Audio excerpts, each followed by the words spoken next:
생각을 해보려고 합니다. 십계명은 잘 아시는 것처럼 10가지 계명이죠.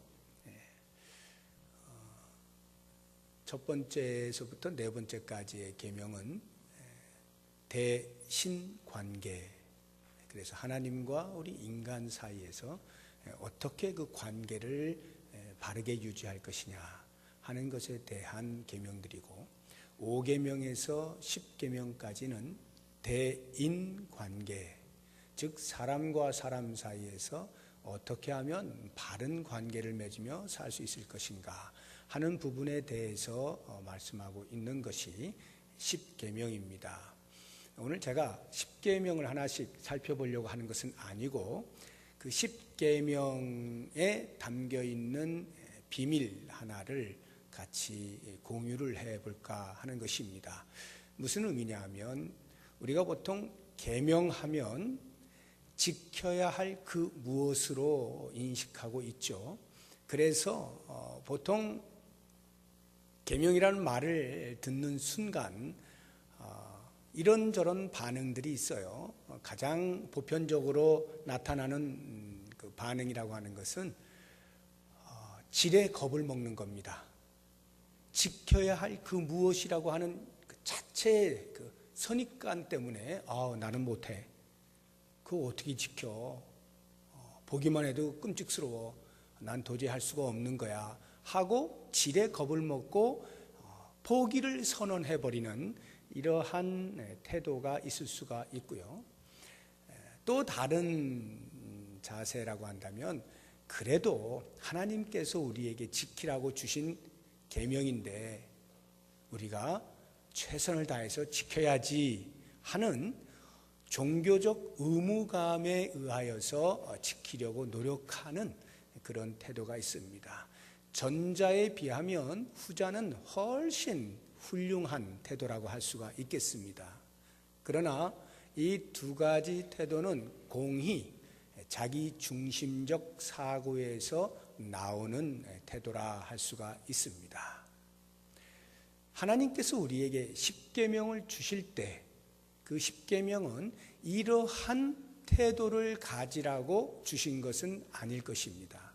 십계명을 통해서 분명 우리에게 유익을 주시기 위함인 것이 하나님의 성품상 맞는 해석이고, 우리가 마땅히 그렇게 생각하여 십계명을 볼 때에 자원함으로 하나님의 뜻을 이루어 드려야 되겠다 하는 마음을 갖는 것이 정상적인 신앙을 가진 성도의 자세라 할 수 있는 것입니다. 자, 그렇다고 한다면 과연 하나님께서 이스라엘 백성들에게, 영적인 이스라엘 백성인 우리들에게 십계명을 주실 때 어떠한 마음을 가지고 주셨을까 하는 것을 오늘 우리가 읽은 1절과 2절 두 절의 말씀에서 한번 간단하게 살펴보려고 하는 것입니다.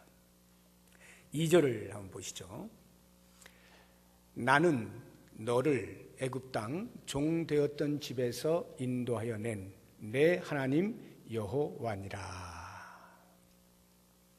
3절부터 17절까지 십계명이 하나씩 하나씩 정확하고 분명한 어조로 주어져 있습니다. 그런데 그 십계명이 주어지기 바로 직전에 먼저 말씀해 주신 것이 있는데, 그게 2절 말씀인 거죠. 나는 너를 애굽 땅 종 되었던 집에서 인도하여 낸 내 하나님 여호와니라. 십계명을 주시기 전에 왜 이 말씀을 주셨을까를 곰곰이 묵상해 보면 이 십계명에 담겨 있는 하나님의 마음, 우리가 그냥 슬쩍 읽어서는 찾아낼 수 없는 십계명에 담긴 비밀을 볼 수가 있는 것입니다. 어떤 하나님으로 소개하고 있습니까? 이스라엘 백성들이 애굽에 종살이를 하고 있을 때 거기에서 건져내신 하나님이라 이렇게 소개를 하고 있는 것입니다. 이스라엘 백성들에게 있어서 애굽은 과연 어떠한 곳일까요?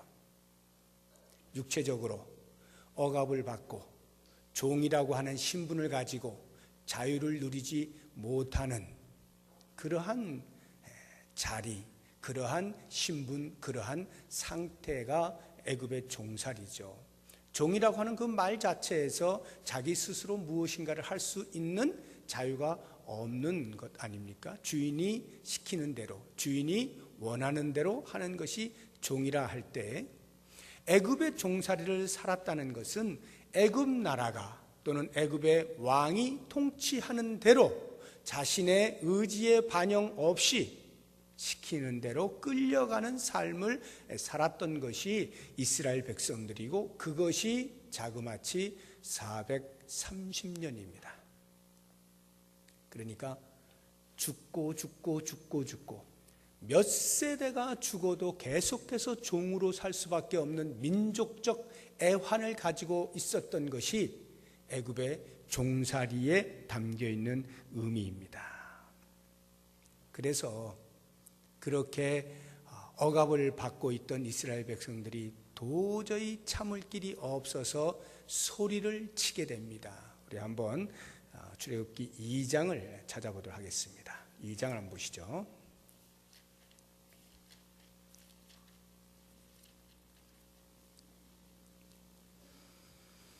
출애굽기 2장 23절입니다.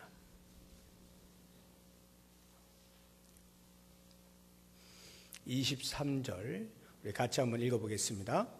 여러 해 후에 애굽 왕은 죽었고 이스라엘 자손은 고된 노동으로 말미암아 탄식하며 부르짖으니 그 고된 노동으로 말미암아 부르짖는 소리가 하나님께 상달된지라. 이스라엘 자손들이 탄식을 하죠.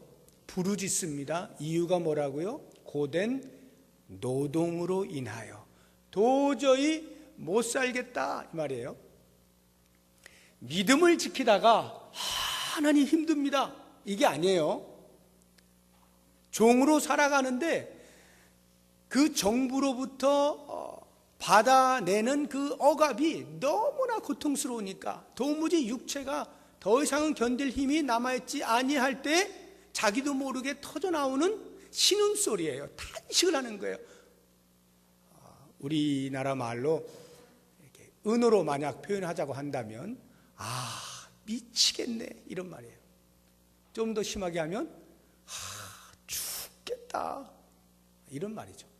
지금 이스라엘 백성들이 죽지 못해 사는 거예요.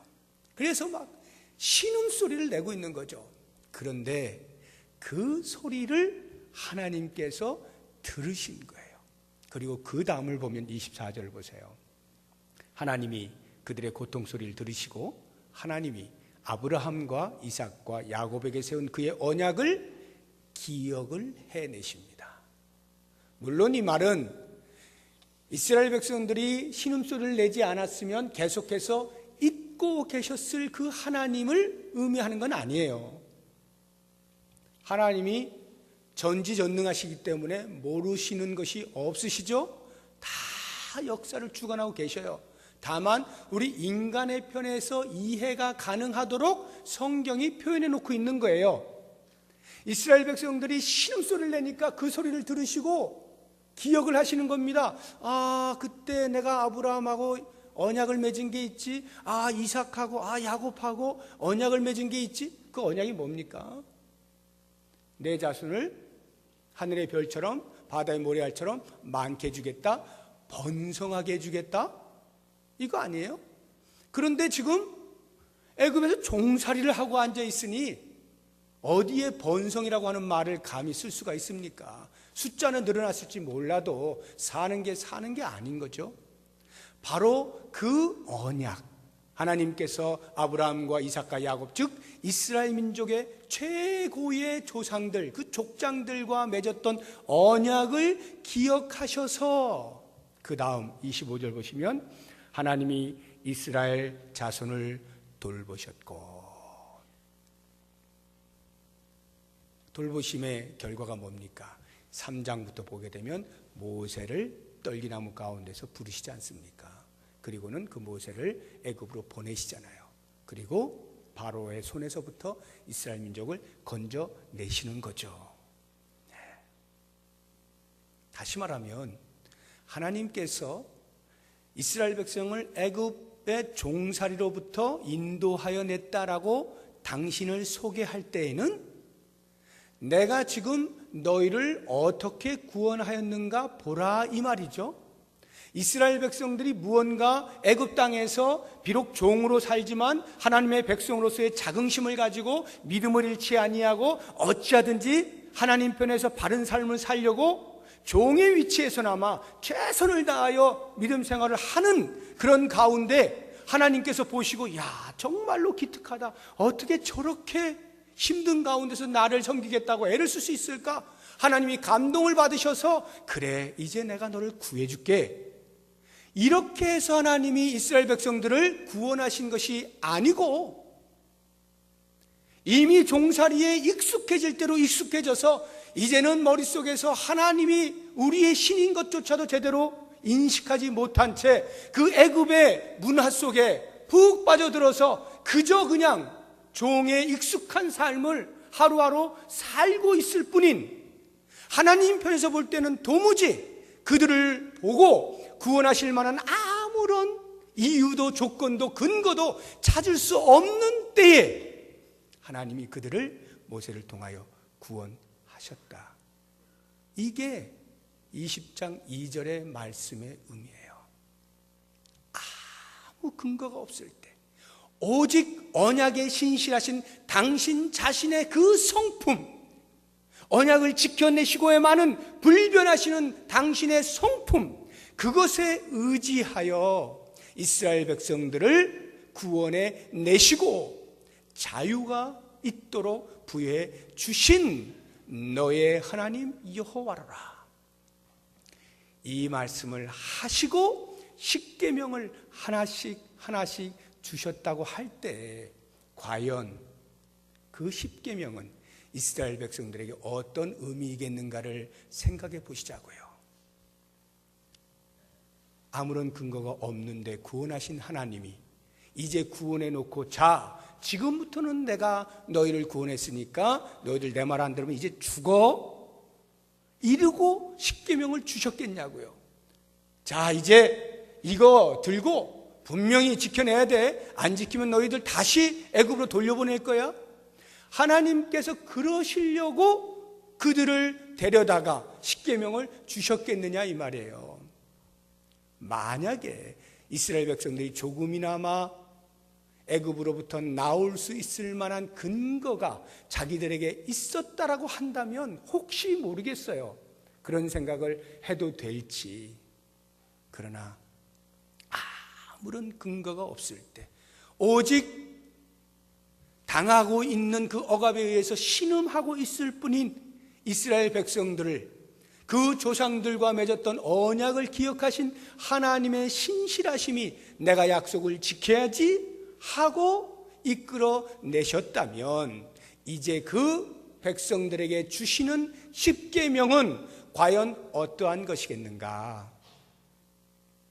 하나님의 구원하심이 전적인 하나님의 사랑에 기반하고 하나님의 은혜로 말미암아 주어진 것이라면 그 구원받은 백성들에게 주시는 계명이 은혜가 아니면 무엇이겠느냐 이거죠.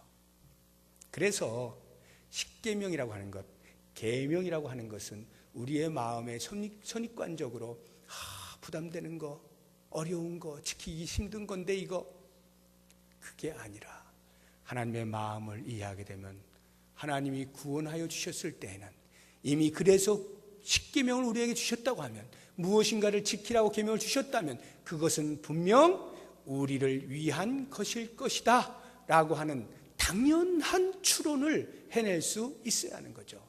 그렇게 될 때 우리가 십계명을 보는 눈이 달라지기 시작하는 거예요. 실제로 그렇지 않습니까? 우리가 언제 가장 행복하도록 지음받은 존재들입니까? 하나님의 형상대로 지음받은 인간은 하나님과 창조주와 피조물의 관계가 정상적으로 유지될 때에 가장 행복을 느끼는 거 아니겠어요? 그게 1계명에서 4계명까지 명백하게 드러나고 있잖아요. 그러니까 그것을 지켜낼 때 우리의 마음에 행복이 찾아오는 거예요. 인간과 인간 사이에서 죄로 말미암아 서로 헐뜯고 다투고 싸우고 분쟁하고 전쟁하고 죽이고 하는 이러한 관계 속에서 그 5계명에서부터 10계명까지를 쭉 보게 되면 어떻게 사는 것이 사람다운 것인지를 명백히 보여주고 있지 않습니까? 이 모든 것들은 지켜야 하는 종교적 의무에 의해서 주어진 것이 아니고 우리에게 복을 주시기 위하여 마치 안달이 나신 하나님께서 어떻게 해야 복을 주지? 하고 찾아낸 것이 십계명이다. 이렇게 이해하게 될 때 우리가 십계명을 바라보는 눈이 달라지는 거죠. 그래서 이제 이 십계명의 비밀을 우리가 깨닫게 되었다면 이제 조금만 더 한 걸음 나아가게 되면 십계명이 그러하다면 하나님의 말씀 전체가 그러하지 않고 무엇이겠느냐 하는 거죠.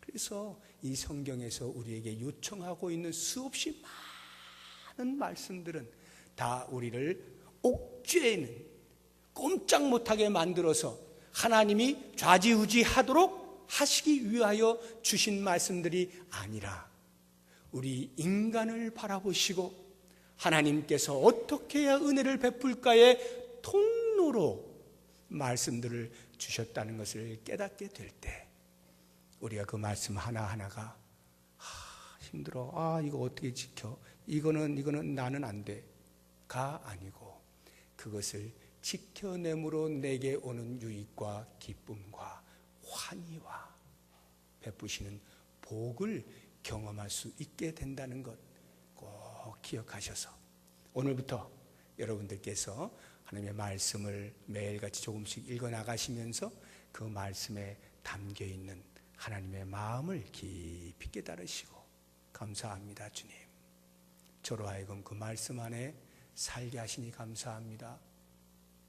제가 혹시라도 실수할 때 넘어질 때 성령 하나님 저를 깨닫게 하시고 다시 일어나게 하시고 말씀으로 말미암아 주실 주의 은혜를 듬뿍 받으며 살아갈 수 있는 복을 주십시오. 이렇게 기도하시면서 참으로 하나님이 주신 자유의 신앙의 삶을 누리실 수 있기를 주의 이름으로 축복합니다. 기도하겠습니다.